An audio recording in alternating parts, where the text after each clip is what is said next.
Ashamaa akkam jirtu hordoftoota chaanalii YouTube keenyaa.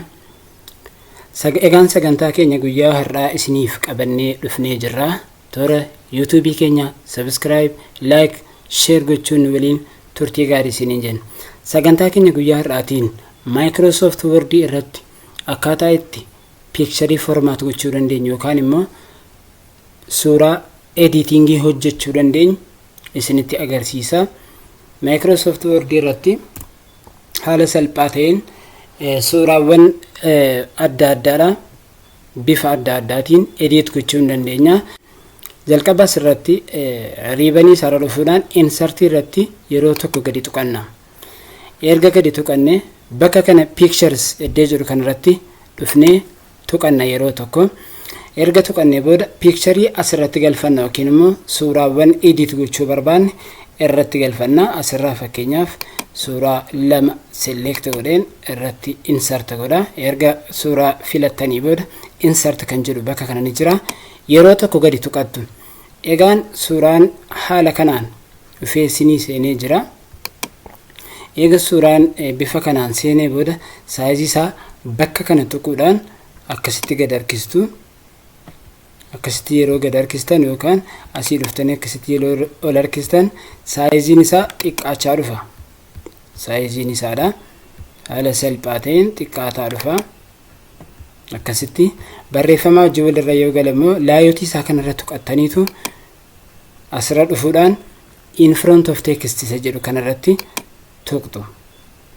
Barreeffamarraan akka galu gootanii akkasitti saayizii isaadha qixeeffattu. Ammas itti aansuudhaan isa lammaffaa kanas bakka kana qabdanii maawuzii isaatiin akkas walitti gad harkistu.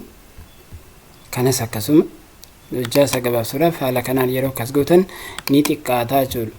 Kanas yeroo isinii deemu bakka kana laayotii irra tuquudhaan in front of text yeroo gootan ni sirrataa jechuudha. Egaan hordoftoota keenya akkaataa kanaan saayizii isaadha sirreessitanii bakka barbaadan irra kaa'achuu dandeessu. Kanaan amma kallattiidhaan edit gochuu jalqabna.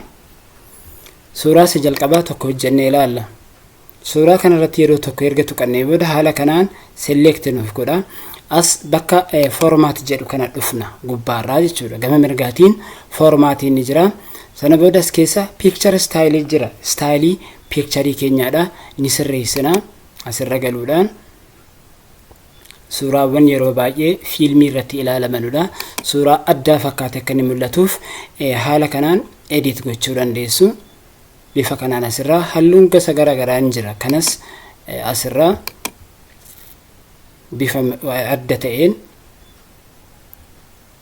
beeksisa isaa irratti hojjechuudhaaf haala kanaan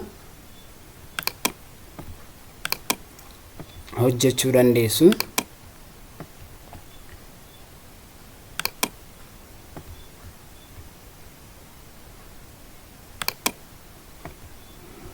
Akkasitti hojjechuu dandeessu.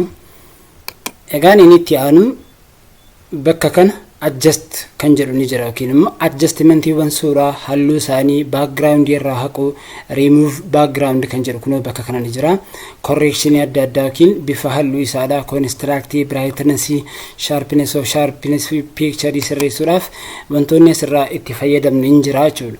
Asirraa jalqaba suuraa kanarratti select godhannee as keessa dhufuudhaan kan barbaanne irra godhachuu dandeenya. Argaa jirtu yoo ta'e haala kanaan jijjiiraaraa jechuudha halluu barbaannetti jechuudha. Akkasitti suuraa isa jalqabaarraa bifa kanaan akkaataa kanaan amma damzaz jedhee jira. Asirraa isa kanas akkasuma asirraa seenuudhaan filachuu ni dandeessu. Akkaataa isinitti toleen haala kanaan edit gochuu ni danda'ama. Kalariidha kun immoo halluu barbaadanitti jijjiiruu yoo barbaadan.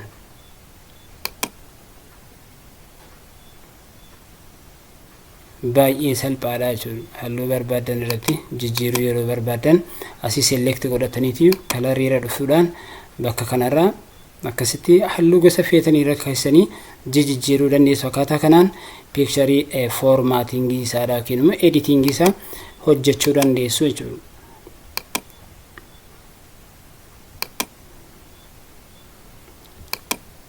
asirraas argaa jirtu yoo ta'e bifa kanaan akkaataa AI itti hojjetu fakkeessanii illee edit gochuu ni danda'ama jechuudha. Word irratti waan ajaa'ibaa baay'ee nama ajaa'ibsiisan qaba jechuudha. Amma asirraa argaa jirtu yoo ta'e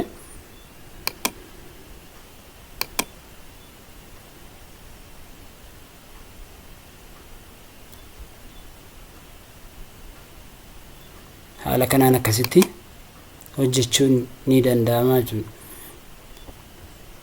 Dan borderii isaallee wanna biraa yookiin immoo halluu kalarii biraa akka galchuu barbaadan kalarii isaas keessatti dhuftanii jijjiiruu dandeessu. Isa kanas akkasuma gurraacha ta'e kan immoo halluu biraa barbaaddu yoo ta'e as keessa dhuftanii akkasitti qayyaruu dandeessu jechuudha. Bifa kanaan halluu isinitti tole adda addaa galchuu dandeessu akkasitti. Bifa salphaa ta'een formaat gochuu dandeenya jechuudha. Egaan hordoftoota keenya haala kanaan karaa salphaa ta'een suuraa yookiin immoo piikcharii formaat gochuun ni danda'ama. Sana booda screenshot gochuudhaan gara JPG-tti jijjiiruudhaan gara suuraatti jijjiiruunis ni danda'ama jechuudha. Kanaaf waan akkasii hojjechuudhaaf marsaa itti aanuttis kan dhufnu ta'a.